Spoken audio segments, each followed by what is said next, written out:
Sergio, ya parece que ya estamos preparados para empezar. Oye, por cierto, ¿tú sabes lo que es el siglo de oro? Yo no mucho, Hombre, ¿eh? sí. Claro que es el siglo de oro, el famoso, el famosísimo siglo de oro. ¿Cómo sí. ¿Tú qué quieres saber exactamente del siglo de oro? O sea, ¿qué te... Pues quería ¿Cómo conocer te algo aporta? más. Quería conocer algo más. Algo, algo más de lo que te he dicho, ¿no? ¿Cuándo empieza? ¿Cuándo se supone que acaba? Autores del siglo de oro. Autoras. Es, Pregunta, ¿hay autoras del siglo de oro? Cuidado. sí. Oh, Estilo. Vamos a ver si es solamente poesía o hay prosa o novela, en fin, hay cosas interesantes. Y el siglo de oro, que en España decimos muy habitualmente eso, el siglo de oro español, ¿seguro? A lo mejor tenemos que revisar eso, ¿no?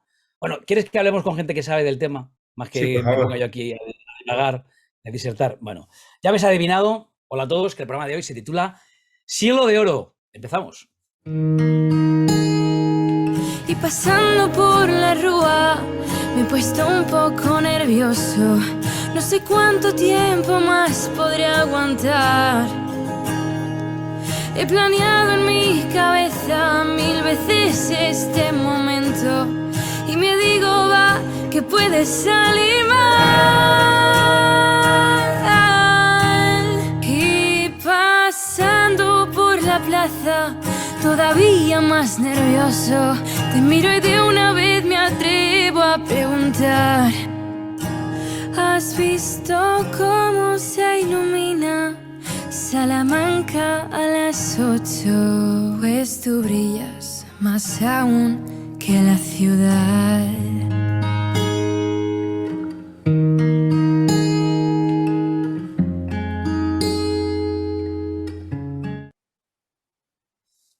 Ay, qué bonita la canción, no me canso de decirlo, pero es que surgió aquí, en el patio de escuelas, en directo, a través de una de las For You de este programa, de esos descubrimientos de talento que vamos haciendo por ahí, que va haciendo nuestra querida Soraya, y bueno, pues cada vez que escucho esa intro me acuerdo de ese fantástico momento de Susi, que es como se llama la compositora. Bueno, vamos a hablar del siglo de oro y lo vamos a hacer de verdad, con gente que sabe de lo que habla, lo cual a mí ya sabéis que me gusta decir eso de que hasta hace no mucho yo estoy a hablar con gente de lo que sabe de lo que habla. Decía que para mí es una novedad, últimamente cada vez menos, gracias precisamente a Quondatura. Dejadme que presente a Fernando Castaño, concejal de Turismo y Relaciones con las Universidades y viceteniente de alcalde del Ayuntamiento de Salamanca. ¿Qué tal estás, Fernando? Hola, Sergio, gracias por invitarme al programa. No, pero dilo todo, no te lo dejes dentro. ¿Eh? ¿Cómo? Que Dime. digo, dilo todo, no te lo dejes dentro. Oye, Ah, por ¿qué quieres cierto, que hable del siglo de oro? Como has dicho que vas a escuchar a los que sabían, yo también. Me has pillado. no. Pero para que nos entiendan los que nos Fernando están Castaño, viendo, el, ¿eh? el- el siglo de oro es la primera globalización. Ahora cuando decimos que el mundo es global, y parece que lo han inventado, que es un concepto que han inventado los anglosajones. Porque si ahora si miramos lo que es la cultura o lo que es las leyes o las reglas de la economía, parece que son anglosajonas, y no. Surgieron precisamente en España, dentro de España, en esta ciudad que es Salamanca, y en ese momento fuimos el epicentro del mundo, pero fuimos el epicentro de las humanidades. Fue la primera vez que se declaró los derechos del ser humano. Fuimos el epicentro de las ciencias. O sea, todos conocemos a Newton, pero lo que no sabemos es que 70 años antes que Newton se estudiaba la gravedad ya en el seno de los dominicos, dentro de Salamanca. Hablamos del misticismo, pero es precisamente aquí donde tenemos los máximos exponentes. El derecho internacional también surgió aquí, el derecho de gentes. Junto a esto, las reglas de la economía. Las reglas de la economía moderna precisamente se fundamentaron en esta ciudad, Salamanca. Oye, pues para decir que tú no eres de los que sabe del tema, parece que te lo conoces bien. Déjame que te haga Fernando, una primera pregunta. Bueno, las relaciones con la universidad dependen de tu área y bueno, oye, ya que estamos, conviene que digamos que decimos en cada programa, en cada Natura, lo decimos siempre, el agradecimiento enorme al Ayuntamiento de Salamanca y concretamente a la concejalía que tú diriges precisamente por este acuerdo con Alundi para hacer este programa con Natura que ya lleva prácticamente 2 años, dos temporadas prácticamente, así que ese agradecimiento absoluto porque sin ese apoyo no sería posible este Quod Natura del que nos sentimos tan orgullosos. Y dicho esto como introducción, sí me gustaría preguntarte cómo, porque seguro que lo has reflexionado, Fernando, cómo se consigue que la cultura latinoamericana conozca la cultura española y qué papel juega la Universidad de Salamanca en eso, porque seguro que tú le has dado muchas vueltas. Hay un vínculo, hay un vínculo evidente entre Salamanca y Latinoamérica, pero es que el vínculo además es directo si hablamos de México. Que si pensamos en un español, pues, por ejemplo, en Buenos Aires, allí lo llaman en gallego, pero los mexicanos son charros y los charros son los salmantinos. Entonces, precisamente de nuestra provincia, en su momento, pues hubo un éxodo hacia Sudamérica, Centroamérica y Norteamérica y principalmente hacia México. Entonces, el vínculo entre en México, Salamanca y en general en Latinoamérica son lazos de sangre y de cultura.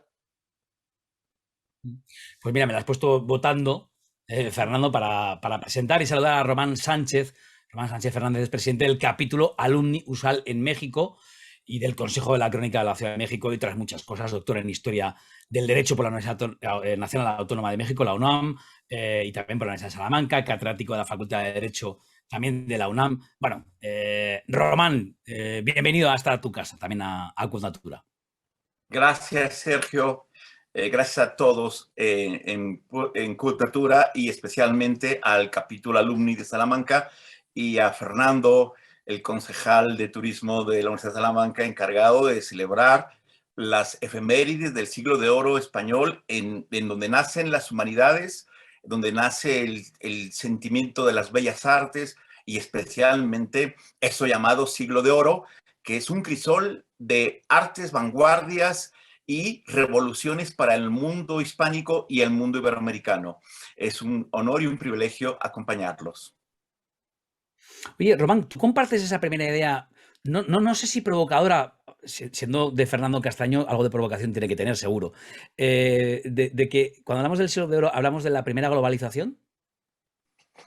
Sí, el siglo de oro se vuelve como esa expedición a tierras de ultramar, es la mirada del Pacífico y el Atlántico y la mirada del Mediterráneo y el Caribe, en donde hay una expedición donde no solamente se constituye las primeras embarcaciones con la llegada de los exploradores de España a través de sus puertos transatlánticos a la expedición de la conquista del nuevo mundo, Novus Orbis, sino también hay una expedición de grandes hombres del pensamiento, de la literatura, del humanismo, que nacieron en la Universidad de Salamanca, que para nosotros, el mundo indiano, el nuevo mundo, las Indias de la Nueva España, no es la Universidad de Salamanca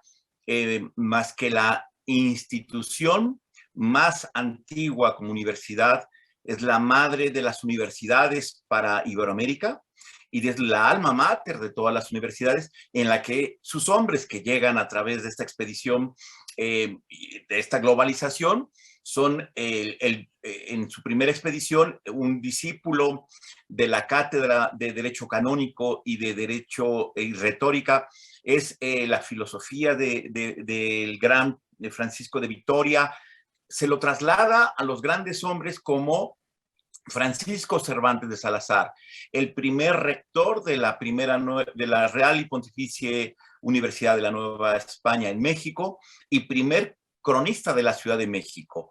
Y es un egresado de Salamanca, es un alumni, es el primer alumni en México que llega a constituir ese humanismo que llega de Salamanca a través de Francisco de Vitoria y los grandes cátedras magistrales sobre la defensa de los derechos indígenas y los derechos humanos a los naturales de estas tierras, que son desde México hasta la Patagonia, y allí se traslada ese pensamiento simultáneo y transversal global del humanismo que llega a través de Francisco de Vitoria a Francisco Cervantes Salazar, el primer alumni en la Nueva España.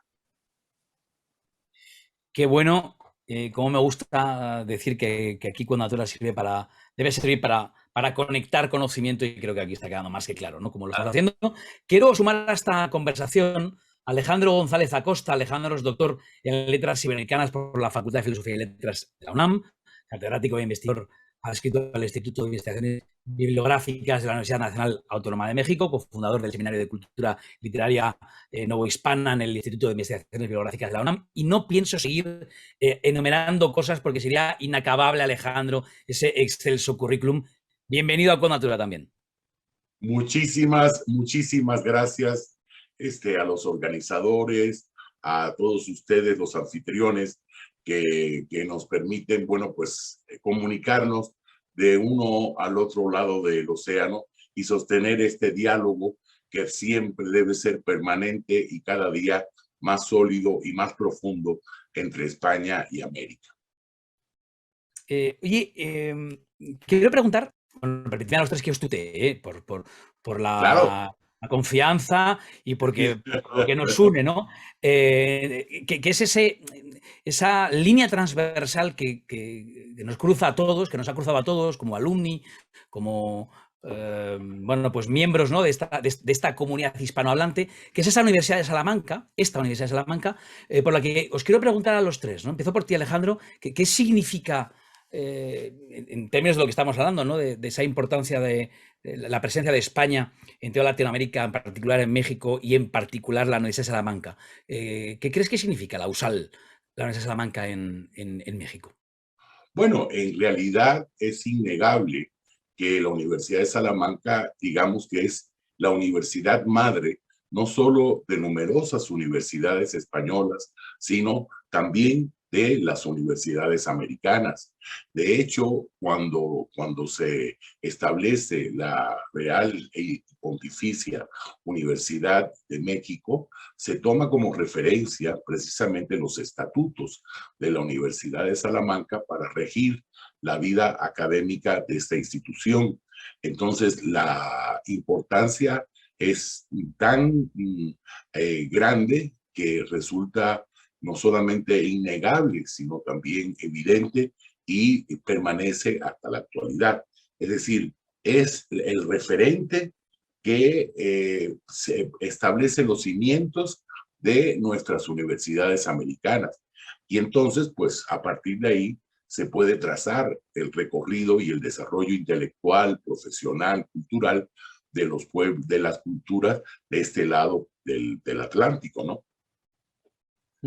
Es que, bueno, una de las primeras cuestiones que tenemos que resolver, que me parece que va de suyo, pero no está de más que lo preguntemos, es, bueno, ¿por qué hacemos hoy un programa aquí en Alumni, en Conatura? ¿Por qué hacemos un programa sobre el siglo de oro, ¿no? Fernando, ¿cómo crees que ha influido y que sigue influyendo la Universidad de Salamanca en las universidades mexicanas? La verdad es que ahora mismo, precisamente con esta globalización que tenemos y esta interconexión, la verdad es que influimos todos en todos. Pasa que siempre cuando tienes posibilidad, pues uno siempre mira aquello que es que representa pues no solo su origen, sino su matriz.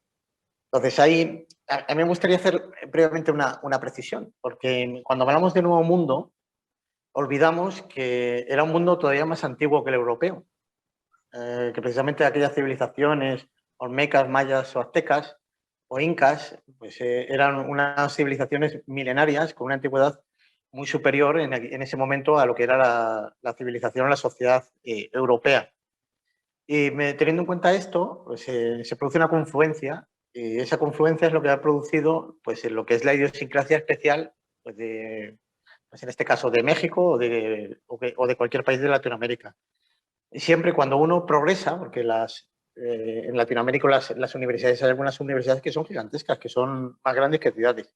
Cuando uno crece, pues uno siempre se vuelve a sus raíces y a sus orígenes. Entonces, en esa vuelta, cuando todos miran de dónde vienen, son muchos ojos precisamente los que se posan en Salamanca. Entonces, la interconexión de Salamanca con el Nuevo Mundo es directa, porque existe esa conexión, como la globalización que existe ahora mismo, pero que además porque siempre tiendes a mirar de aquello de donde provienes. Fernando, a mí hay una cosa que siempre que hablamos de esa mirada atlántica, me preocupa mucho, y es cómo hacerlo con una mirada que no sea eurocéntrica, que no sea etnocéntrica, que no sea para que nos entiendan, todo el mundo mirando por encima del hombro y con ese aire de superioridad que durante mucho tiempo ha reinado la relación entre España y Latinoamérica. ¿Esto lo hemos conseguido solventar ya? No, eso es muy difícil, pero hay que verlo con perspectiva. Por ejemplo, yo te cuento mi caso personal. Tenía un sueño, pues era el de ir a la India. Entonces hice un viaje soñado que era precisamente recorrer los pasos de Buda. Y allí, precisamente en Nepal, me encontré con el botón charro. Y dije, ¿cómo ha llegado el botón charro hasta aquí? No, no es al revés. El botón charro, que es el signo identitario de todo salmantino, que no se sabe de dónde viene, pero que tiene miles de años de antigüedad, que es único en Europa, es un mandala nepalí. Además es exacto y mimético. Entonces, lo que no me cabe ninguna duda es que Salamanca, que fue fundada hace más de 3000 años, fue fundada precisamente por orientales. En ese momento para mí se me abrieron los ojos porque descubrí precisamente que el origen de aquello donde yo había nacido estaba precisamente en aquel lejano oriente, pero hay más, porque luego por diferentes cuestiones, cuando fui aprendiendo filosofía, fui aprendiendo además estudié las religiones, estudié además diferentes escritos. Yo el autor que más me ha influido en mi vida precisamente es mexicano, o por lo menos cuenta sus historias, están narradas dentro del territorio mexicano. Entonces, ahí la confluencia, en este caso, se produce sobre mi vida, sobre los 3 pilares. El lugar donde nací, que he terminado descubriendo que fue un faro para el mundo, que es Salamanca, epicentro del siglo de oro, que en realidad fueron 3 siglos, pero que a su vez tiene su origen en Oriente, en mi amado Oriente, porque con toda esa filosofía, esa ciencia del mirarse al interior, que nos falta mucho a los occidentales, pero completada además en esa formación, precisamente con ese código y esa información, esa forma de entender que vino precisamente de esas civilizaciones antiguas. Entonces, en mi caso, el mundo, gracias a esa globalización, o sea, puede confluir en Salamanca, pero si confluye en Salamanca, confluye desde 3 vías distintas. Sería más un corazón a Salamanca que un ombligo. Interesante, además, me gusta mucho esa manera, esa narrativa, ¿no? De, oye, descubrí que el botón charro, bueno, probablemente Salamanca lo ha exportado a buena parte del mundo, pero también llegó de alguna manera y gracias a alguien en algún momento, ¿no? Muy, muy interesante esa manera de abrir el mundo.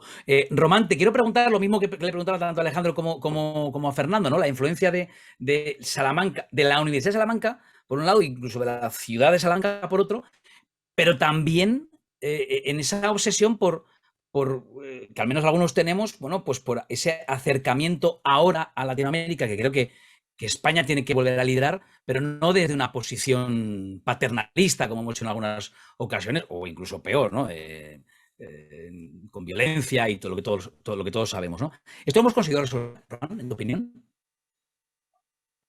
Yo creo que hay varios puntos importantes que debemos reconocer desde el ámbito de las universidades, que es lo que nos vincula a los países. La Universidad de Salamanca ha tenido no solamente una presencia en México al crear las grandes instituciones y la misma universidad, y además en ese sentido, como lo afirma Francisco Cervantes Salazar en su tratado de 1554 sobre México, habla de un hombre humanista, tratado que se encuentra en la Biblioteca General de la Universidad de Salamanca, para todos los lectores de esta parte tan importante de la aportación de un hombre salmantino y del humanismo en la antigua ciudad imperial y real de la Ciudad de México, como se le determinaba. Habla de esa relación de las misiones, de la llegada de las órdenes religiosas, pero especialmente de las obras como los jesuitas, los carmelitas, los dominicos, que inician toda una aventura y una pasión por la educación de los pueblos originarios, que se encuentran aquí en México, en unos pueblos mágicos, donde fueron descubriendo una gran parte de la naturaleza y de la condición humana que describía Francisco de Vitoria en su tratado sobre la naturaleza y de la vida, de las costumbres y tradiciones de los pueblos en América. Esa aportación en esos tratados que se encuentran allí, como el mismo tratado de Francisco de Vitoria sobre el derecho de gentes en la relación a los pueblos de México, Perú, Guatemala, los pueblos antiguos mexicas, los pueblos antiguos olmecas, o los pueblos en el Perú y los pueblos mayas en Guatemala y la región del sureste, hace toda una verdadera determinación y una exposición de lo que significa el principio divino de proteger y salvaguardar los pueblos de otro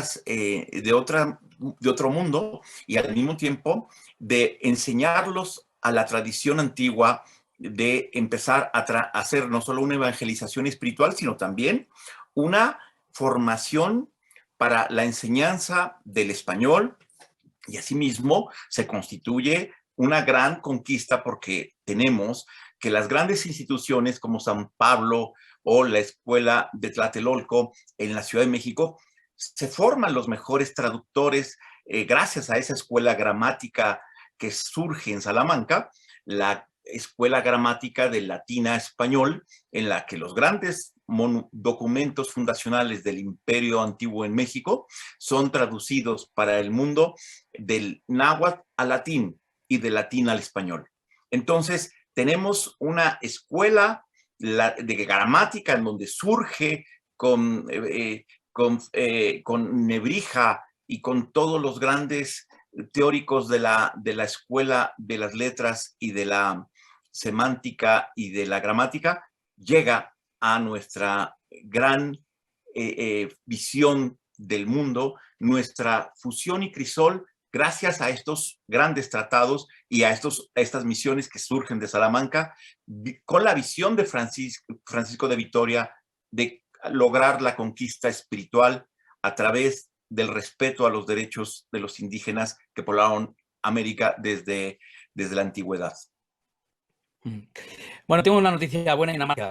La buena es que es un placer escuchar, porque se pasa el tiempo volando. La mala es que llevamos mal de tiempo y no hemos empezado todavía a hablar. O sea, que imaginaos lo que os estoy diciendo, ¿no? Tenemos que intentar acotar las respuestas. Y quiero preguntaros a los tres, cada uno seguramente hagáis aportaciones diferentes a esta pregunta, que es muy básica, pero creo que tiene más enjundia a la que parece. Ya veis que ahí con mi compañero Javier al principio debatíamos: oye, ¿qué es el siglo de oro? ¿Cuándo empieza? ¿Cuándo acaba? ¿Cuánto dura? ¿Dónde nace? ¿Qué autores son exponentes? ¿Hay autoras mujeres en el siglo de oro? Bueno, pregunta que os hago a los tres, cada uno llevadla a vuestro terreno y sentiros libres. Pero, ¿qué es el siglo de oro? Venga, Alejandro, ahora empiezo por ti. Alejandro, ¿cómo definirías a un alumno que no esté viendo? Oye, el siglo de oro, venga, claves. Pues aquí, como dice la frase, ¿no? Volviendo a los conejos de España, al origen. Pues en realidad, con el siglo de oro pasa como con otras denominaciones de fechas, ¿no? Se habla de la guerra de los 100 años, de la guerra de los 30 años, las de los 7 años, que ni duraron 100, ni 30, ni 7. Y el siglo de oro en realidad duró 3 siglos, como mencionaba hace poco Fernando. Y por tomar un cierto referente cronológico, se considera que el llamado siglo de oro, que debían ser los siglos de oro, comienza con el nacimiento de Garcilaso de la Vega y culmina con el fallecimiento de Pedro Calderón de la Barca. Y es ese gran momento de florecimiento de la literatura, pero también de la música, de la arquitectura, de las artes plásticas en general, que toman en España cuerpo a partir de lo que fue su momento de la mayor grandeza y el inicio de la decadencia del Imperio Español. Fue realmente pues ese momento de gran brillo, de extraordinario valor, y que constituye uno de los tópicos de la historia del arte universal, el siglo de oro. Así como seguimos hablando de los griegos, y aquellos griegos a los que nos remitimos fueron apenas estamos hablando de una población total de 70.000 griegos que vivieron en un periodo también muy breve, el nacimiento de Aristóteles y la muerte de Platón, en un espacio que podría ser hoy en día una pequeña villa, que era lo que era Atenas en aquella época, y todavía nos seguimos refiriendo a esos griegos como clásicos. Pues lo pasa lo mismo con el siglo de oro español. Y es que estos momentos cumbres del desarrollo del pensamiento, del arte, de la cultura, de la humanidad, se establecen como hitos y referencias permanentes y por lo tanto son siempre contemporáneos y tienen un origen, tienen un máximo desarrollo y tienen también una disolución o decadencia o el paso a un siguiente momento histórico. En la Alhambra de Granada, específicamente en los jardines del Generalife, hay una placa que casi podría marcar el inicio de ese siglo de oro, que es la que señala ahí en uno de los jardines del Generalife, al pie de un ciprés milenario, el ciprés de la sultana, le dicen, hay una placa que dice: en este lugar se celebró la conferencia, la entrevista entre el embajador de Venecia, Andrea Navallero, y el poeta Juan Boscán, y hablaron de las composiciones, de las nuevas composiciones al itálico modo, es decir, al soneto. Juan Boscán se lo transmite al Inca Garcilaso de la Vega, perdón, a Garcilaso de la Vega, confundí con el primo peruano, y a partir de ahí comienza ese proceso de renovación de la poesía, pero que después abarcará prácticamente todas las artes.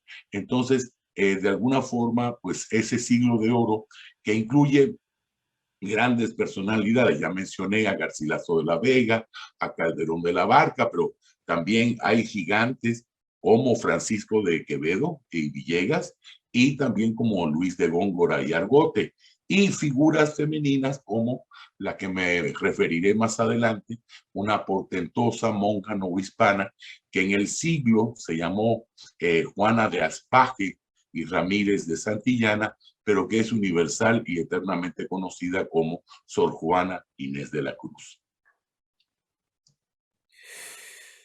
Yo estaba aquí tomando notas, ¿eh? Estoy aquí tomando notas, no creas que esto es pose, que yo estaba aquí aprendiendo de Sor Juana Inés de la Cruz y luego te pregunto por ella. Oye, Fernando, ¿por qué? A ver, bueno, estamos aquí aprendiendo un montón de cosas, yo me coloco en la posición de los alumnos, refrescando algunas cosas, me he quedado con un montón de titulares, que sí, oye, pues estamos hablando de la primera globalización, que si el siglo de oro no fue un siglo, sino 3. Otro de los mantras que yo decía al principio, el siglo de oro español, pues no fue solo español, aunque evidentemente el nacimiento y florecimiento estuvo en España, pero luego tuvo esa implicación, como hemos visto, ¿no? a la hora de llegar a un montón de países en Latinoamérica, y ahora nos hemos centrado en México. No sé si por esto, por lo que tú nos quieras contar, pero ¿por qué es tan importante el siglo de oro? Que preguntaría a un chaval joven en clase. Bueno, sí, pero ¿por qué? Hicieron muchas cosas, pero ¿por qué es tan importante? Pues Sergio, ese chaval yo le diría, pues mira, el siglo de oro, que viene a ser cuando empieza la edad moderna, y diría yo además, que yo citaría 1492, que cuando se descubre América, él le diría, ¿por qué es tan importante el siglo de oro? Porque si no, ese chaval no podría beber Coca-Cola. Y supongo que para ti y para mí a lo mejor no estamos pensando en eso, pero seguro que para él es importante. Entonces es precisamente en ese momento en el que la primera vez se conecta el mundo entero. O sea, y se ve el planeta precisamente como una esfera redonda en la que tú puedes ir de un país a otro y de alguna manera hay alguna posibilidad de viajar de un sitio a otro. Y esa interconexión es lo que nos ha traído precisamente esa edad moderna con todos los cambios. Y que sí, o sea, me parece muy bien que evidentemente en diferentes partes del mundo pasaron cosas importantes, pero es que las cosas más importantes y casi todas las cosas que pasaron precisamente fueron en España, en esta pequeña localidad que se llama Salamanca, y en ese nuevo mundo que en realidad era un viejo mundo. Ahí te lo quería llevar yo. Es que parece alguien puede pensar que es una exageración, un mirarnos el ombligo, pero no es así. Salamanca ocupó un lugar muy, muy, muy importante en ese siglo de oro. Y Fernando, me gustaría traerlo ahora a la actualidad y hacer, si me permites, ese viaje en el tiempo y decir, bueno, ¿y tú crees que estamos sabiendo poner en valor hasta qué punto? Hablamos muy a menudo de la importancia de la Universidad de Salamanca en el mundo y de Salamanca en el panorama internacional, especialmente esa conexión con Latinoamérica. Pero ¿crees que lo estamos sabiendo poner en valor y que lo estamos contando a las nuevas generaciones para que para que tomemos conciencia de la enorme importancia que tuvo aquella Salamanca en el Nuevo Mundo?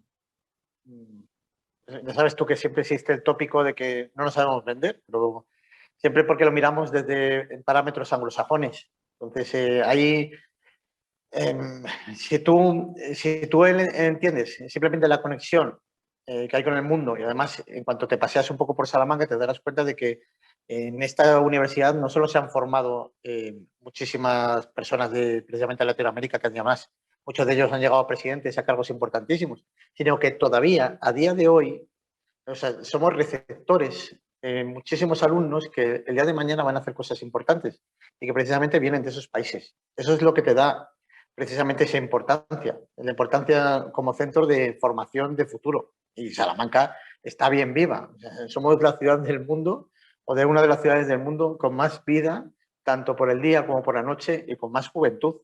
Entonces, esta pequeña ciudad es lo que tiene, estudiantes. Quiero entrarme con Román, no sé por qué, no sé cuál es el interés que le lleva a decirme. Sergio, yo de alguna manera me gustaría hablar un poquito de Juan Ruiz de Alarcón y Mendoza y de la Cueva de Salamanca. ¿Por qué es importante este autor y dónde compuso la famosa Cueva de Salamanca? Es una historia fantástica, maravillosa, que me encantaría retratar más que en un minuto. Es un dramaturgo y un escritor, Juan Ruiz de Alarcón y Mendoza, natural de Taxco, una ciudad que tiene fama y gloria por haber sido la cuna de este gran dramaturgo criollo que inicia su vida en 1572. Y es un niño y un joven con privilegios por ser parte y vinculado a familias de empresarios de las minas, que se traduce en una de las ciudades más real de minas de Taxco. Por muchas historias del comercio con España, es una de las ciudades emblemáticas para el vínculo comercial global de La Plata.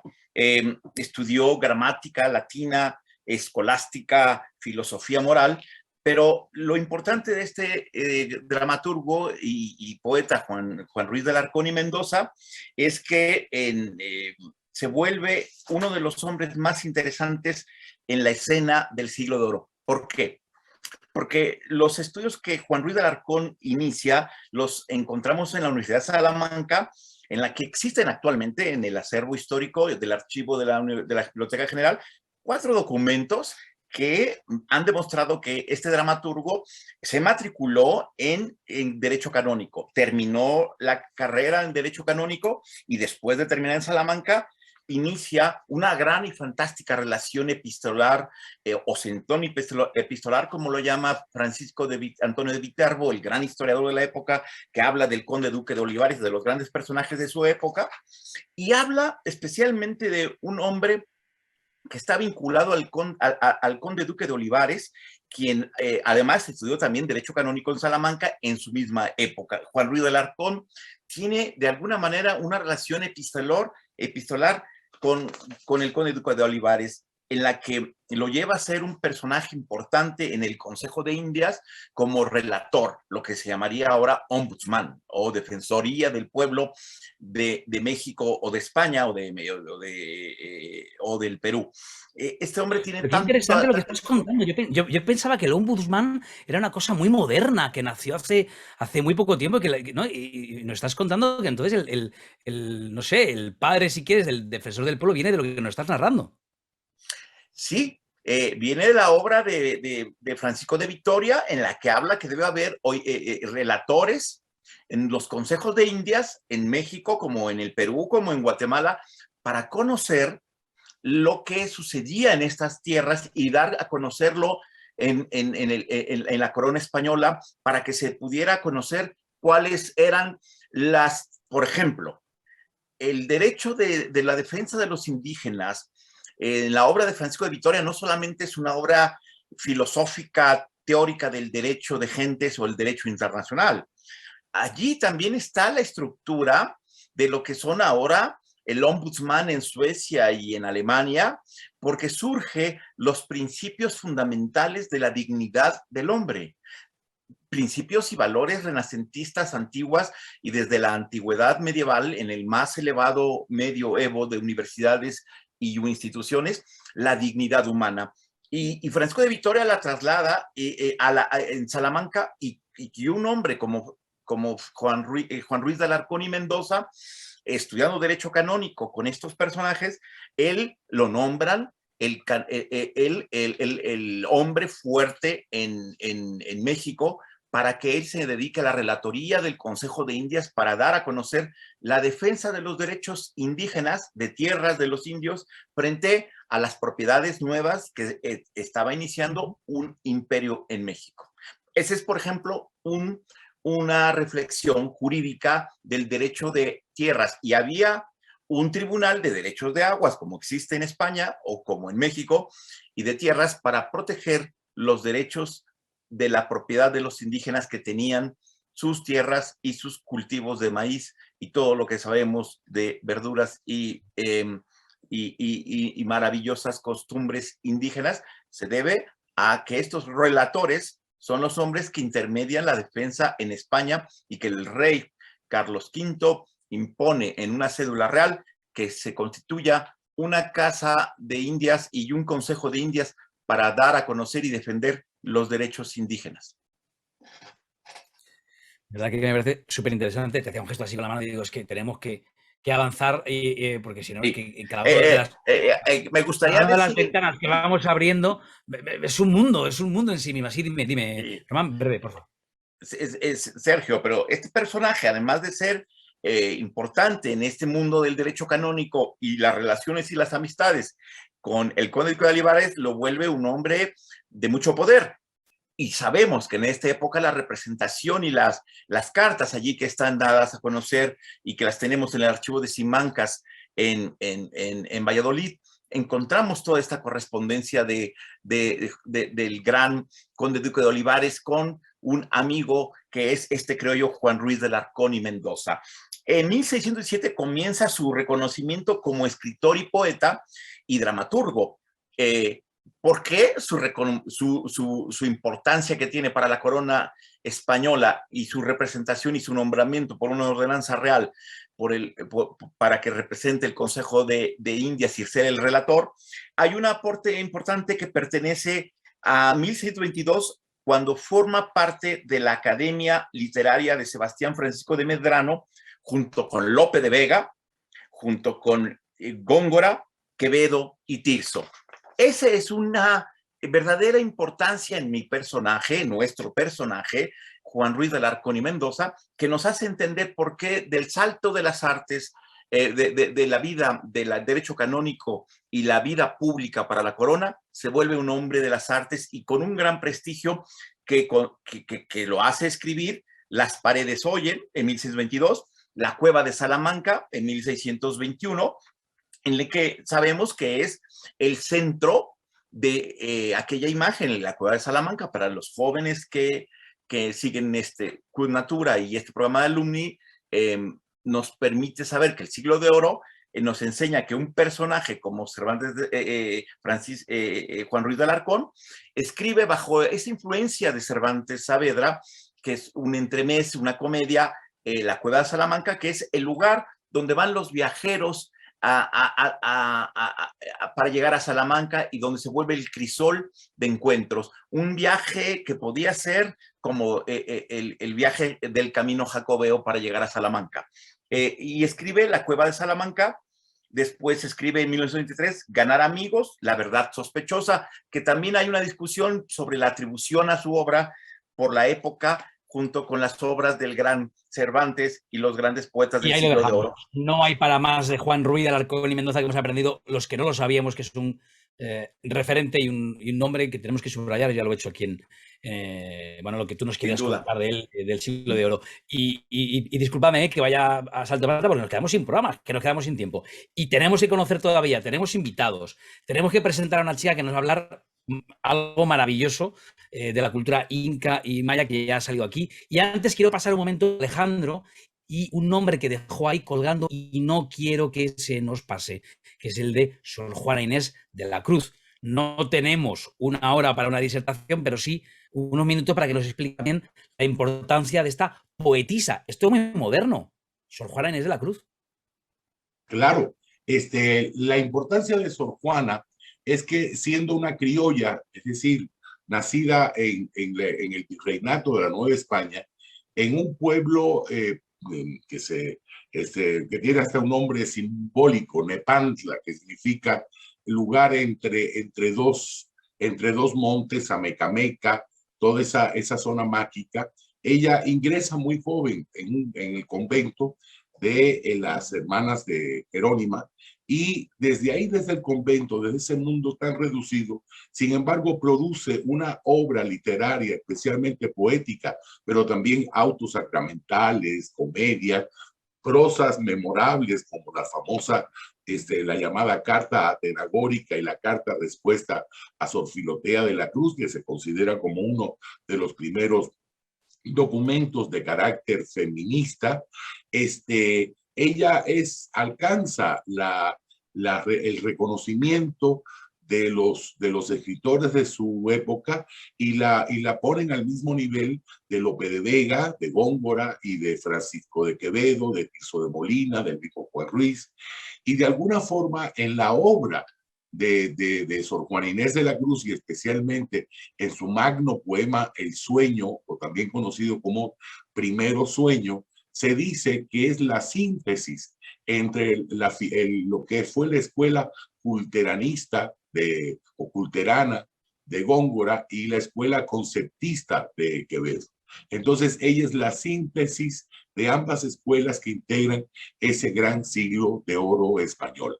Y entonces ese poema sigue siendo objeto de estudio de especialistas, sigue motivando la inquietud de la crítica y despertando el interés de los lectores. La figura de Sor Juana se parangona con las grandes figuras del siglo de oro español, y que también tuvo una amplia difusión en Salamanca y en España en general.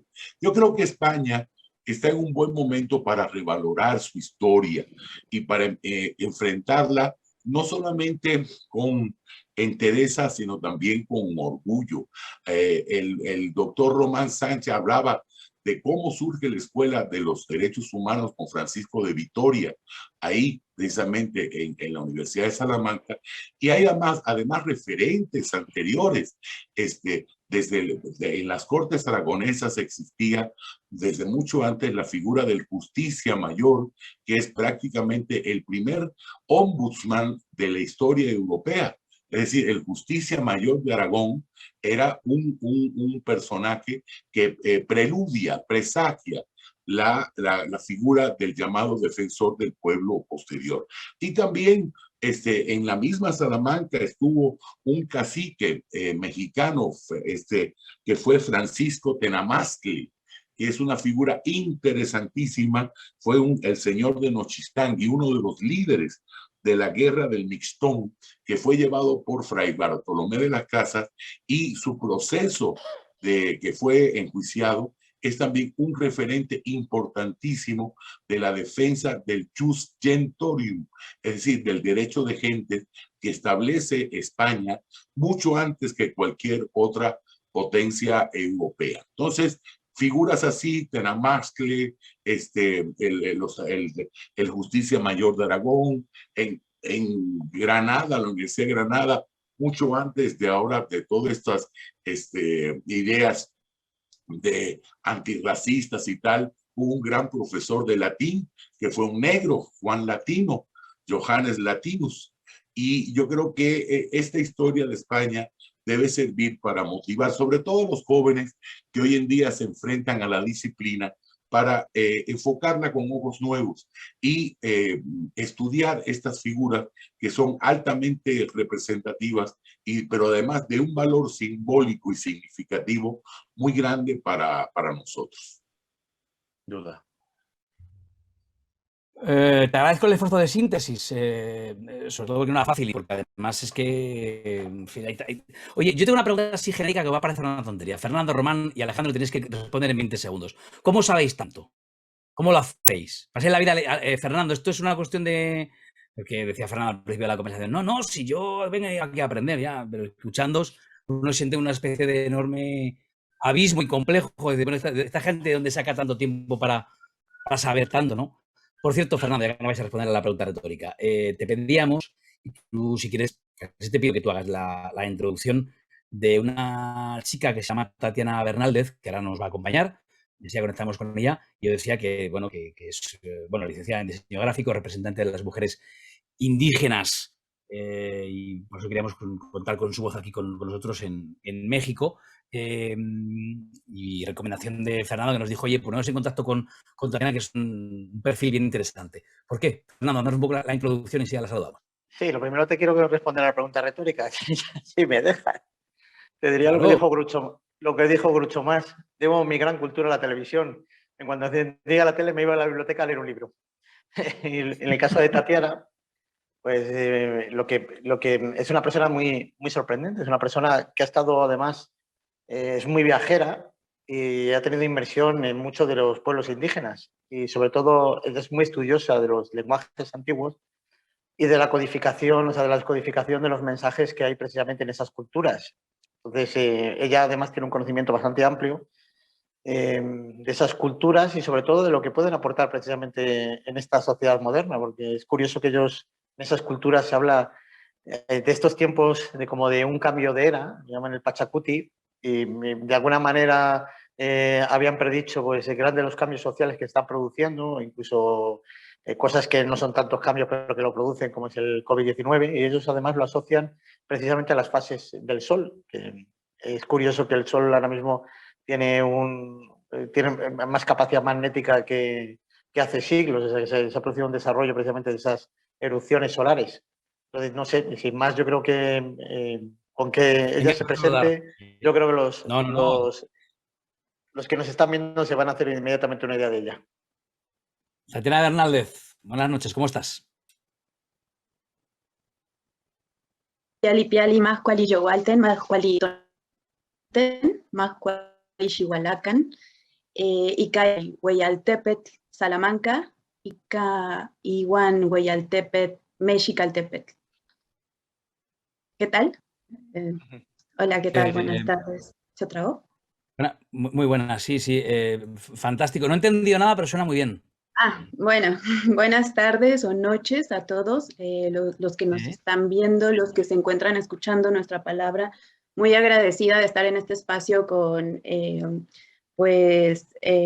estos caballeros y bueno, agradecida por la invitación también. Yo soy Tatiana Bernaldez, soy mexicana y bueno, sí, como amablemente me presentó el doctor Fernando, pues bueno, he tenido un recorrido porque tengo una característica muy especial que casi no me creo lo que leo. Entonces tengo este problema y yo lo que hice fue hace aproximadamente desde el 2009, hice un viaje por más de 50, 60 comunidades indígenas para conocer la cultura americana desde los orígenes, desde la práctica, porque bueno, muchas veces conocemos lo que se nos muestra en la historia, sabemos desde dónde fue contada la historia y nada más tenemos una sola interpretación de nuestra historia que sería en el español, en el castellano, que yo me encuentro muy orgullosa de mi lengua materna, que es el español, pero también de las más de 364 variantes lingüísticas que existen en México y más de 68 lenguas que ya son consideradas nacionales, afortunadamente, en el país mexicano. Entonces, con esta responsabilidad de conocer los orígenes y sentirme identificada, me fui a viajar y a conocer y a palpar prácticamente pues la identidad. Tengo un pequeño problema, es que casi no me creo lo que leo. Me ha parecido fantástica esa definición, ¿no? Que yo haría extensiva ahora a los medios de comunicación, ¿no? Desde dudar de lo que sale por la tele, ya que lo mencionaba antes Fernando, la radio, está muy bien como método, ¿no? Ir y buscar la información ahí donde Tatiana, ¿en qué lengua nos estabas hablando cuando entraste? Que te he dicho, no he entendido nada, pero me ha parecido fantástico. Bueno, esa es una variante del náhuatl, que es una de las lenguas más habladas de Mesoamérica. De hecho, es una lengua migrante. Es muy interesante el fenómeno de esta lengua porque viene desde el sur de Estados Unidos, norte de México y baja hasta Centroamérica. Y en México por lo menos se hablan 30 variantes de esta lengua. Entonces, a veces es muy complicado pues aprender y hablar fluidamente porque en cada región se encuentra una variante distinta y también, bueno, se relaciona con otras lenguas que comparten en esa, pues, gama de diversidad que hay en México, ¿no? Uh-huh. El próximo 15 de junio vas a dar una conferencia en Salamanca. No cometer el error de preguntarte, de pedirte que hagas spoiler de qué vas a hablar en esa conferencia, porque dirás, vete a verla. Pero sí te quiero preguntar, yo tengo mucha curiosidad, lo decía antes Fernando, que una cultura como la maya o la azteca, pues es anterior, muy anterior a culturas que tenemos pues por muy antiguas en el mundo, como precisamente es la española. Sabemos picos, como de casi todo lo que nos llega así, grandes rasgos. Me gustaría que nos contaras un poco, tampoco tenemos mucho tiempo, pero nos hicieras una breve descripción de, si tuvieras que contarle a eso, a un chaval joven que por primera vez se acerca aquí a este relato del siglo de oro español y esa influencia en Latinoamérica y cómo es Latinoamérica, qué raíces bebe, háblanos un poco de cómo era la cultura maya y la cultura azteca. No sabemos. Bueno, para empezar yo le diría a ese chico que no lo piense como si fuera pasado, ¿no? Que lo piense como lo que es presente. Las culturas originarias todavía siguen vivas, todavía mantienen estas lenguas de las que estamos hablando, que son prácticamente, desafortunadamente la mayoría están en riesgo, en altos riesgos de desaparición porque no se vuelve a aprender y estas cosas, pero en la lengua hay mensajes ocultos, el problema es que no sabemos descodificar estos símbolos, tampoco en las vestimentas, en las ritualidades, en las festividades, incluso en las danzas. Bueno, no me van a negar los académicos que nos estén escuchando el nivel simbólico que tiene una danza, incluso que tiene una vestimenta tradicional, y bueno, lo que tiene la lengua desde la semántica. Todos esos mensajes pues siguen palpables, latentes. El problema es no saber descodificarlos y bueno, no responsabilizarnos de conocer ese origen. Entonces, bueno, las culturas tanto mayas como mexicas, como pues también olmecas, si estamos hablando, podemos hablar desde culturas, desde que comienza, desde la era preclásico temprano hasta posclásico tardío, pero bueno, aquí la pregunta fue enfocada a los que fueron grandes civilizaciones, cuando fue la llegada de los españoles en este siglo que estamos hablando. Y bueno, hay todavía cuando llegaron, pues estaban en un desarrollo interesantísimo en los pueblos americanos. Yo de lo que voy a hablar en la conferencia es algo muy interesante, que bueno, cuando estaba viajando por Sudamérica, estaba formándome en diferentes congresos de comunicadores indígenas, de jóvenes indígenas, de procesos de organizaciones comunitarias. Entonces, los líderes, que se les llama en el sur del continente, viajé desde Colombia hasta Argentina, pasando por pueblos quichuas, quechuas, aymaras, yanaconas, misac, entre otros.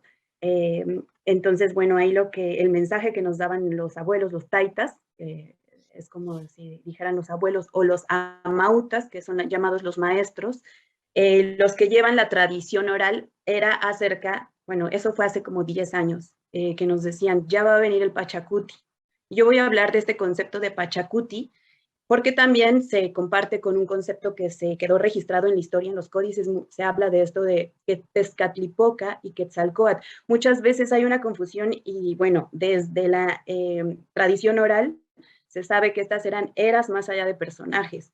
Entonces, también la era de Pachacuti es una era que ya se estaba esperando y es como si, bueno, se traduce como vuelco del tiempo-espacio, que tiene que ver con como un cambio de era que sucede aproximadamente cada 500 años.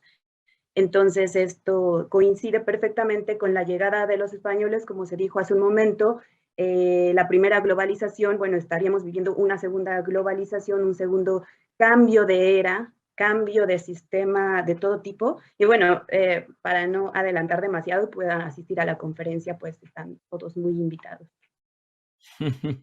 Está bien, ese next coming, ¿no? Ahí lo dejo, el que quiera saber más, que venga a la conferencia, como digo, el próximo día 15 de junio. Bueno, a ver, hoy era una misión imposible, porque normalmente cuando dura alrededor de una hora y estamos ahí ya, pero cuando tenemos a personalidades como Alejandro Acosta, como Román Sánchez, como Fernando Castaño y ahora como Tatiana Bernaldez, era una misión imposible, vamos a alargarnos un poquito más. Pero mira, estoy pensando que lo que vamos a hacer es, aquí tenemos una sección que normalmente llamamos un minuto cara a cara, cuando nuestros invitados son dos y los ponemos uno frente al otro para que se hagan preguntas. Hoy vamos a hacer, ojo al reto, 2 minutos todos contra todos. Ahí está. 2 minutos todos contra todos menos yo. Bueno, está la cabecera de un minuto cara a cara, claro, no esto me lo he inventado sobre la marcha. ¿Qué significa? Que yo pongo aquí a nuestros 4 invitados, a Alejandro, a Román, a Fernando y a Tatiana, y os preguntáis y os respondéis como queráis, que sepáis que tenéis minutos a repartir entre los 4 y no doy más. Yo me retiro, preguntaros entre vosotros lo que os dé la real gana. Yo quisiera agradecer primero, Sergio, tu gentil piropo de cómo eso de que dijiste de que por qué sabemos tanto, pero realmente, además de que me sumo a lo que dijo Fernando, yo solamente podría decirte, como dijo en su momento Sor Juana, que decía, yo leo no por aprender más, sino por ignorar menos.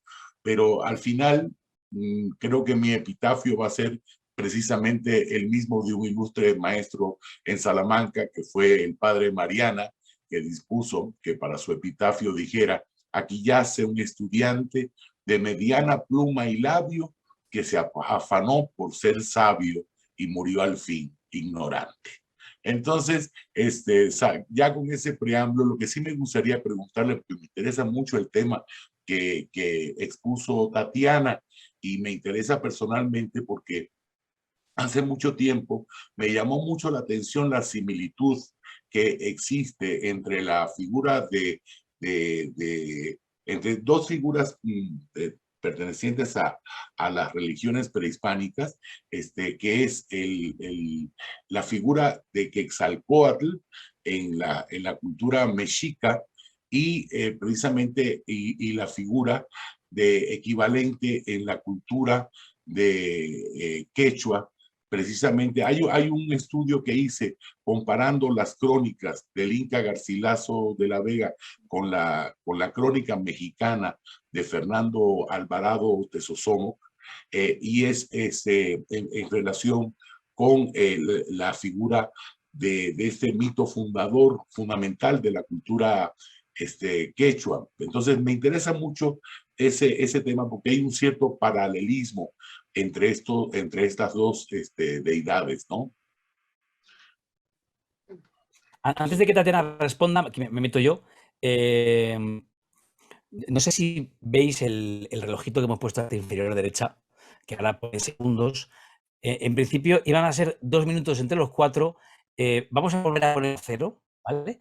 Pero ahora sí, que lo prometido es deuda, el juego consiste en tenéis que preguntar y responder los 4 en 2 minutos.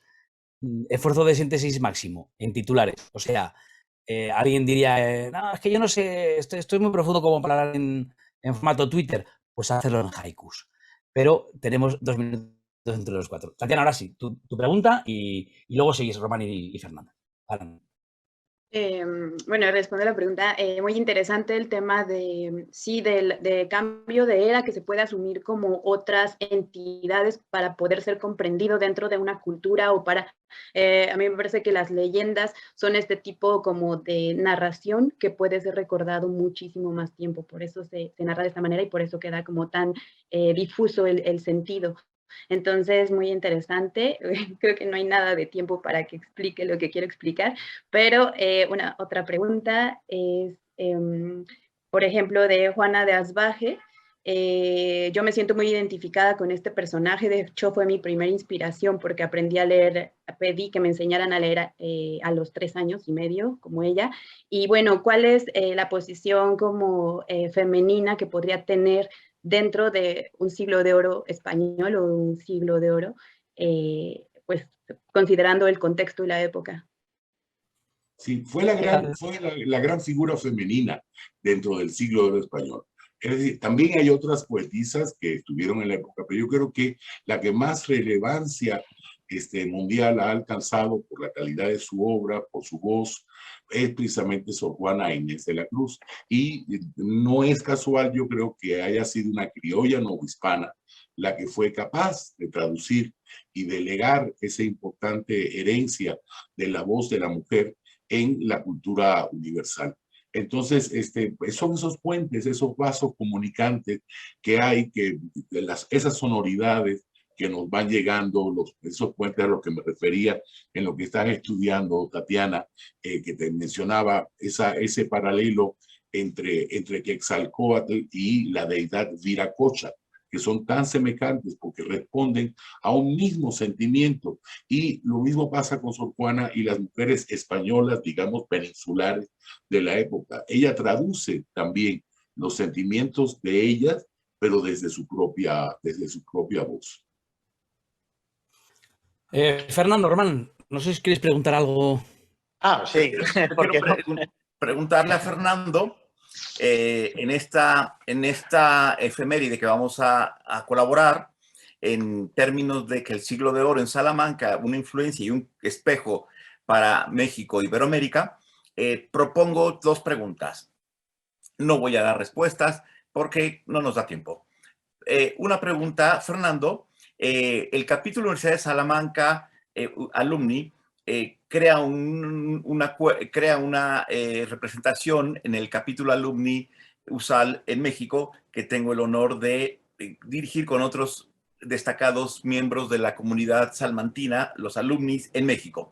¿Cómo vamos a hacer para llevar a todos estos alumnis mexicanos, que es la mayor comunidad en México, Chile, Argentina y Colombia? ¿Cómo vamos a llevar a los alumnis de México para llevarlos a Salamanca y que vuelva este turismo de quienes estuvimos en Salamanca creando vínculos, relaciones, amistades y ahora con nuestras familias para volver a Salamanca, así como se firmó el convenio de acuerdo entre Alumni y la Consejería de Turismo de la ciudad de Salamanca? Esa es la primera pregunta. Y la segunda es que los invito a la Consejería Jurídica, al programa Cudnatura, a Sergio, a toda la producción para que lo filmemos el programa el próximo año en las efemérides del siglo de oro en la ciudad de Taxco, en la que nos recibiría el alcalde de la ciudad. Habrá una formalización, ya lo hablé con él, y con el cronista de la ciudad de Taxco, para recibirlos a ustedes, y allí en la iglesia de Santa Prisca, que es el ejemplo del barroco, en la ciudad de Juan Ruiz de Alarcón, realizar un programa para que sea la otra mirada y que sea la otra visión que compartimos en este puente al futuro. Esas son mis dos cuestiones. Antes de que te responda Fernando, yo te intentaba poner estos aplausos, ¿no? Creo que con eso ya notas el entusiasmo, el regocijo, la alegría y el gozo con el que lo recibe el equipo. Y ahora, Fernando, tú ya son las 2 respuestas. Hombre, Román, ¿qué te parece si colaboramos? O sea, la institución a la que pertenezco pone a disposición todos sus medios para cualquier alumno que venga de vuestra universidad, recibirlo aquí, buscarles alojamiento, buscarles precisamente todo tipo de acomodos, resolver si se van a quedar aquí a estudiar cualquier tipo de papeles, ponerles incluso guías gratuitas a su servicio. O sea, lo que es encargarnos de ellos nada más que lleguen. Yo creo que podría ser una buena sinergia. Eso sí, a nosotros también nos gustaría mandar alumnos. ¿Te parece? Me parece fantástico. Hagamos. Vale. A mí me gustaría hacer una pregunta que puede ser una reflexión, porque va a ser difícil de contestar. Pero partiendo de que todas las culturas del mundo, menos la occidental, son circulares y piensan que nos estamos continuamente moviendo en círculos, esta violencia que hay en las sociedades latinoamericanas, pero no solo latinoamericanas, porque también en la gringa, este número de asesinatos por encima de lo que sería la estadística europea, ¿no tiene algo que ver precisamente con esos sacrificios humanos, ese coste en sangre que se producía en tiempos de los mexicas, de los aztecas y de los mayas? Bueno, no sé si puedo hablar un poco. Por supuesto. También para responder, bueno, un poco ya más centrada, sin la noción del tiempo, sobre Viracocha, sí, efectivamente, bueno, lo que se sabe es que está asociado a la creación del mundo, pero también a la creación de Pachamama, que le llaman como, bueno, a mi punto de vista esto es un calco semántico porque se cree que es la madre tierra, pero en realidad representa el tiempo-espacio, que es importante para las cosmovisiones indígenas originarias. Y con respecto a sacrificios, sí, de hecho, bueno, la palabra sacrificio no es traducible a una lengua indígena, eso es interesante, es más del tipo ofrendatario, ¿sí se escucha? Es más del tipo de ofrenda, el concepto, más allá de sacrificio no está como tal registrado en códices antes de la colonia, solamente en códices postcoloniales.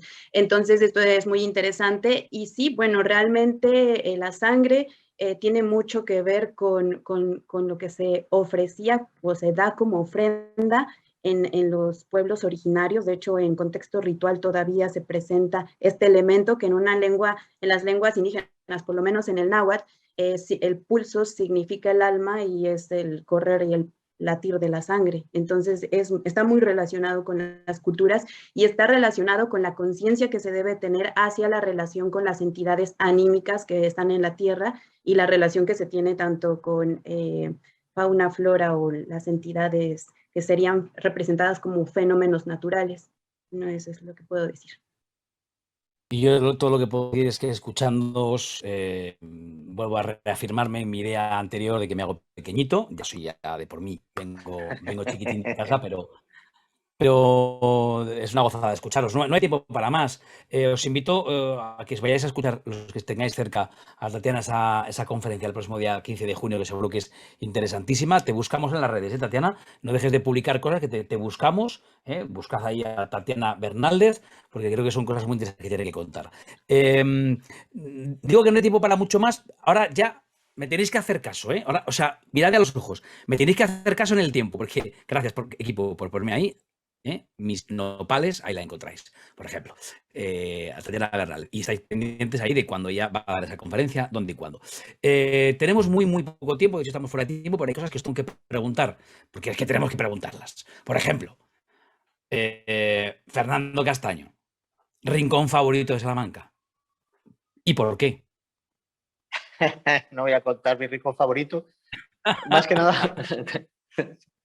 Más que nada porque como nos están oyendo en Latinoamérica, pues si les digo que al lado del puente romano, pues allá al lado del río, pues poco van a entender.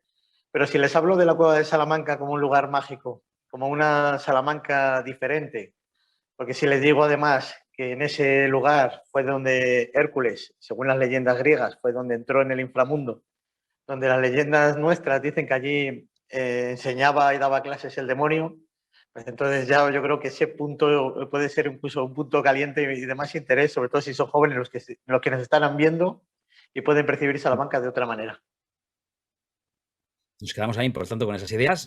No sé qué pasó en el río al lado del puente romano, pero en todo caso también nos quedamos No, con en el puente romano no pasa nada, es un lugar idílico donde la verdad es que es precioso. Pero el punto del que quiero poner en valor es el de la cueva de Salamanca. Allí donde impartía las clases el demonio. Tatiana, ¿tienes un rincón favorito que quieras destacar? Sí, a mí me gusta mucho Plaza Mayor, no sé.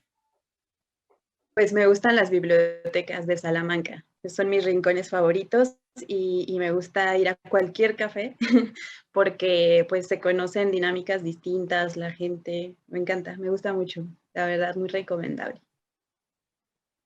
Román, ¿con qué te quedas? Bueno, para mí hay dos que ha sido los últimos en los cursos internacionales de Derecho que me ha invitado el rector Ricardo Rivera Ortega, nuestro rector magnífico. Me gustó mucho la ruta que él me enseñó y que caminamos de los paseos que hacía don Miguel de Unamuno en Salamanca. Ese es mi lugar favorito mi recorrido favorito. Y mi lugar favorito es el museo de Miguel de Unamuno, la Casa Museo. La Casa Museo. un lugar fantástico. Yo me aventuro a decir que seguramente es posible que muchos de los que nos están escuchando en Salamanca, alumnos de la universidad, hayan pasado centenares de veces por la puerta de la Casa Museo Unamuno y no se hayan atrevido a entrar. Recomendamos que lo hagan, es muy recomendable. Alejandro, rincón favorito ligado a una historia. Pues yo creo que yo me tropezaría con Tatiana y con Román, porque también la biblioteca antigua de Salamanca, esa maravillosa salón acorazado donde guardan los incunables, para mí es como llegar a ese paraíso que decía Jorge Luis Borges, ¿no? Que él se imaginaba que el paraíso era una biblioteca infinita. Y bueno, y también, bueno, pues la ruta, ese sillón donde, en el salón de sesiones, donde se sentaba don Miguel de Unamuno, que por un error de 3, 4 años no fue mexicano, ¿eh? Por cierto, pudo nacer en México. No sé si saben esa historia. Su padre era panadero en Tampico y regresó a España, y fue cuando nació don Miguel, pero ese es otro nexo mágico, ¿no? Entre Salamanca y México, que Unamuno, de haber nacido 4 años antes, hubiera sido mexicano. Gracias. Hay que darse dato. Por un error de 3 o 4 años. Bueno. Bueno. Oye, con natura non dat salmántica o elmántica non praestat, la naturaleza no da ni siquiera una de las mejores universidades del mundo, que la de San Cate lo puede otorgar. Hace referencia a que todos somos humanos, todos tenemos puntos débiles. Todos hacemos una pifia, metemos la pata alguna vez. Aquí somos muy fans de compartir algo que se nos da mal, o el día, si es que alguien lo quiere compartir, el día en el que metimos estrepitosamente la pata. Porque somos humanos y sabéis mucho de lo que sabéis, pero seguramente también haya cosas que se os den mal. Compartimos un momento pifia y a la vuelta os pregunto por el día en el que vosotros mismos la liasteis, o en su efecto, ¿qué se os da particularmente mal? Pifia. Ya te vio.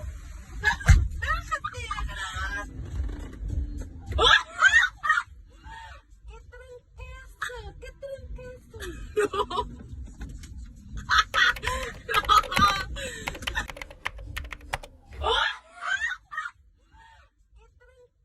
¿Quién se atreve con su pifia? Venga, Román, por ejemplo, ¿qué día metiste la pata?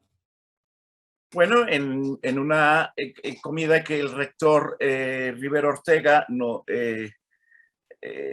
ofreció en una comitiva emblemática en el Colegio Fonseca, bebí mucho vino tinto y al final nos ofrecieron el mejor Ribera del Duero y dije que no, porque ya no podía pasar ni a leer los poemas de Sor Juana ni los entremeses de Cervantes.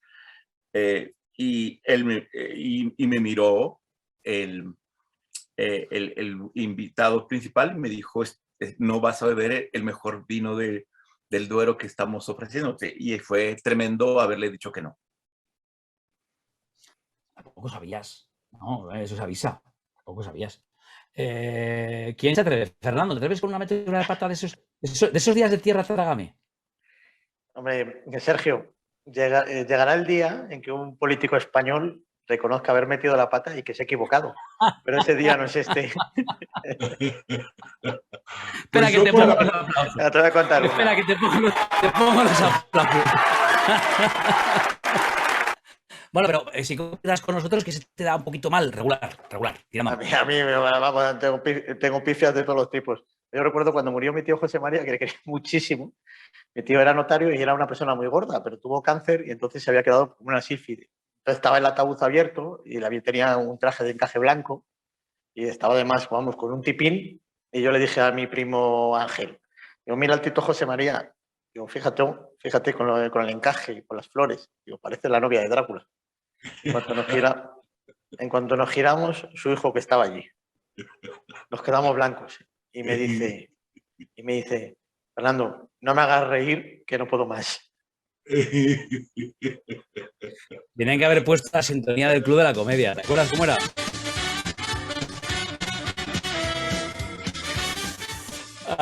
Alejandro, ¿te atreves a contarnos una pifia, un momento en el que dijiste pues yo, motivado por tu provocadora pregunta, estoy más bien pensando no en la pifia que he cometido, sino en el día en que no he cometido una pifia. Porque realmente mi historia es una sucesión de una pifia tras otra, pero digo como Charles Chaplin, dice, me gustan mis errores. No quiero renunciar a la deliciosa posibilidad de equivocarme. Y creo que de esos errores aprendemos. Entonces, y volviendo al mote de la Universidad de Salamanca, de que lo que natura no da, Salamanca no presta.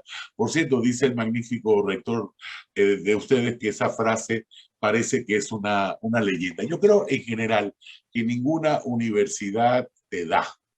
La universidad te ofrece las posibilidades, pero de dar, te das tú a ti mismo.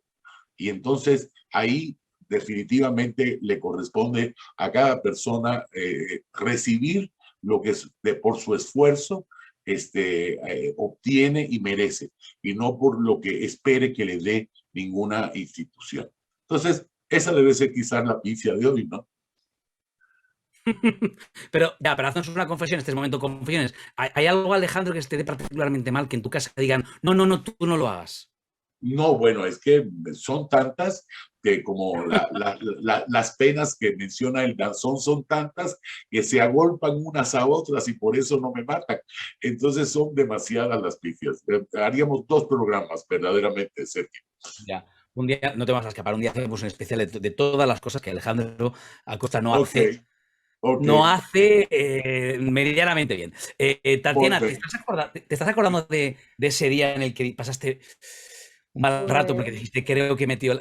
Además, lo maravilloso de esto es que a veces uno es consciente de que está metiendo la pata en tiempo real, ¿no? Y dices, ahora mismo necesitaría un helicóptero que me sacara urgentemente de aquí. ¿Recuerdas uno de esos momentos? Pues la verdad me identifiqué un poco con el doctor Alejandro. La verdad es que esta vida ha sido como de errores, de tropiezos y esto. Y bueno, pero me acordé de un especial que fue hace poco. Fui a trabajo de campo por parte de la universidad, fuimos a Portugal y bueno, estábamos el último día del trabajo de campo en Fundao, en algunos poblados de ahí, y bueno, estaban pues tomando vino, catando vino y pues era hecho prácticamente al momento el queso, cosas así interesantes de las culturas de Portugal. Y bueno, yo me estaba quedando ahí en ese municipio, en Fundao, y tenía que quedarme ahí, pero me subí al bus de la universidad y me regresaron a Salamanca cuando yo al otro día tenía una reunión y yo sin haber tomado una gota, o sea, fue como una equivocación de país, o sea, no me equivoqué de día, me equivoqué de país. Entonces, eso se burlaron mucho de mí, pues yo me quería bajar del bus, que no pasa nada, yo sé cómo hacer. Pero bueno, finalmente eso fue la última, bueno, como despiste, ¿me entiendes? Eso me pasa todo el tiempo. ¿Eres muy despistada? ¿Eres de las que nunca se dejó las llaves, donde dejó el...? ¿Sí? Pues es que como que siento que soy muy organizada en unas cosas, pero en las cosas básicas de la vida soy muy despistada, como lo simple de la vida. Entonces es algo muy, muy raro. Ya. No sé, dicen que un signo de gente inteligente, ¿eh? El que las cosas simples de la vida está ocupado en cosas más importantes, las llaves, donde dejó el móvil o algo así, pues no tiene importancia, no le das importancia, no le das espacio y te olvidas. Bueno, no hay tiempo para más. Quiero ir allá a los invitados para decirles de verdad, de corazón, que hemos disfrutado mucho la charla. Por supuesto, Alejandro Acosta, por supuesto, Fernando Castaño, por supuesto, Román Sánchez. Han quedado muchísimas cosas en el tintero, muchísimas. Román, la primera vez que hablamos hace ahora un año, dijimos, tenemos que hacer un segundo encuentro porque tenemos la sensación de que habría mucho más de lo que hablar. Me vuelve a pasar por esta conversación. Muchas cosas se nos han quedado en el tintero. Hemos intentado hacer una pequeña aproximación, nuestra particular aproximación al siglo de oro, pero tengo la sensación, después de escucharos, de que ahora tengo muchas más preguntas que cuando empecé a hablar con vosotros. Creo que es bueno. Creo que eso es bueno. Tatiana Bernaldez, por supuesto, muchísimas gracias. También hemos aprendido un montón de cosas que a mí me resultaban muy lejanas. Y que ahora me muero de ganas por ir a ver el 15 de junio esa conferencia, así que a los que le pillen cerca a Salamanca invito a que vean.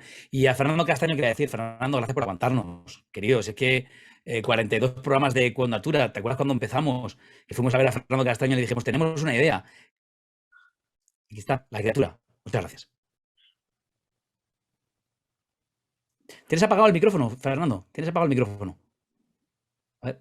¿Ves? Lo de la metedura de pata. Ahí lo tienes. Te digo que 42 programas, Sergio, y espero que sean, pues, que tengamos que sean muchísimos más. Enhorabuena por el trabajo que estás haciendo a ti y a todo tu equipo. No, el equipo es fantástico y además a mí hay una cosa que a mí me gusta decir aquí naturalmente, de manera completamente natural, queremos que Cuando Natura dure muchos, muchos años y por tanto... Y te esperamos en México para filmar el programa en Tasco. Con eso cuenta. No sé si tenemos suficiente para grabarlo con 2 o 3 semanas. Román, tenemos que ir con tiempo para aclimatarnos bien, ¿eh? Necesitamos tiempo. Gracias por todo. Gracias. Un aplauso. Por cierto, Sí. brevísimo, la Universidad Nacional Autónoma tiene uno de sus campis en Tasco y se llama, es el Centro de Enseñanza para Extranjeros Juan Ruiz del Arcón. Entonces, ubicado en un lugar privilegiado en ese pueblo mágico que es Tasco. Así Lo que, haremos bueno, en Santa Prisca. Y la misa en Santa Prisca, que es la parroquia de Tasco. Entonces, pero ahí yo creo que tienen su casa también. Te voy a poner otro aplauso. De aquí nos vamos, bueno, nos vamos henchidos de agradecimiento. Es un honor haber estado con vosotros y tener la sensación de que uno se va después de haber participado de este Cuando Natura, pues sabiendo un poquito más. Y eso, gracias a Cuando Natura. Gracias a los 4, este abrazo para vosotros. Me quedo un segundo más para deciros que no os olvidéis de nuestras redes sociales, ahí nos encontráis con toda la información disponible de cuándo estamos, cuándo no estamos. Ahí lo veis, en Cuando Natura, en Twitter, en Facebook, también en el canal de Alumni Usal de YouTube y en la página web alumni.usal.es. ¿Por qué digo esto? Pues lo digo fundamentalmente porque estad atentos, que tenemos no solamente Cuando Natura versión streaming como esta semana, sino que ya sabéis que acostumbramos a hacer, y por sorpresa, de vez en cuando encuentros presenciales. Hace un par de semanas estuvimos aquí en el patio de escuelas de Salamanca. Gracias, como siempre, a Alumni, Universidad de Salamanca, por supuesto. Sin tanto Alumni como la universidad no sería posible este programa. Gracias al Ayuntamiento de Salamanca, a esa concejalía de turismo que hoy hemos tenido la oportunidad de hablar con su titular, con su concejal Fernando Castaño, porque desde el primer momento apostó por este proyecto. Gracias a la Facultad de Ciencias Sociales, al grado de Comunicación y Creación Audiovisual, cuyos alumnos son los que están aquí realizando este programa, y gracias a todo el equipazo, gracias a Ángela, a Rosa, a Javier, a Alex, a Ricardo, a todo el equipazo, que es fantástico. Y un beso muy fuerte a mi querida Soraya. Ahí lo estamos viendo, esto es imagen en directo. Bueno, que despliegue. Hola, Soraya. Hola, Rosa. Hola a todos. No, Soraya no está, la mencionada porque hoy está malita. Justo tenía que estar aquí copresentando el programa y se nos ha puesto mal. Así que un beso muy especial a Soraya, que no ha faltado nunca en esos 42 programas, pero hoy se ha puesto malita. Gracias a todos, nos vemos la semana que viene. Adiós.